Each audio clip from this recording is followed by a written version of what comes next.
Good morning guys sa tanan. Labi na gid kato may nangutanan ako kung pila gid ako ang bayro nun sa among gipuy-an sa akong anak si Tristan no.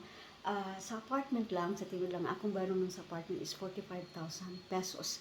Way labot sa mga daghan mo mga bills pa no, napakoy internet, telephone, child insurance, home insurance, napakoy channels na tanaw mo sa mga TV na basta kay daghan pa kay ko mga tubig o unsa pa diha. So daghan ko mga bayro nun and before mo abot akong sweldo, so ginalista na nako tanan dinhi.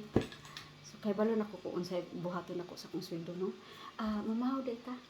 Nag-inom ka ko dinhi sa house.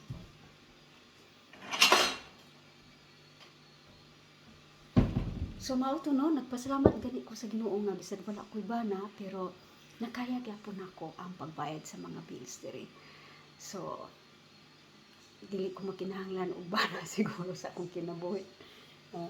Ang importante nga na ako'y makapakaon ko sa akong anak o maka-afford ko sa iyang mga suoton o maka-afford ko bayad sa mga bills mo na importante nako. So mao to no, daghang salamat tong nangutangan nako. Thanks God nga bisag ako ra sa single mom pro kaya gyapon ako. Bye bye ni tanan. Have a nice day. Bye bye.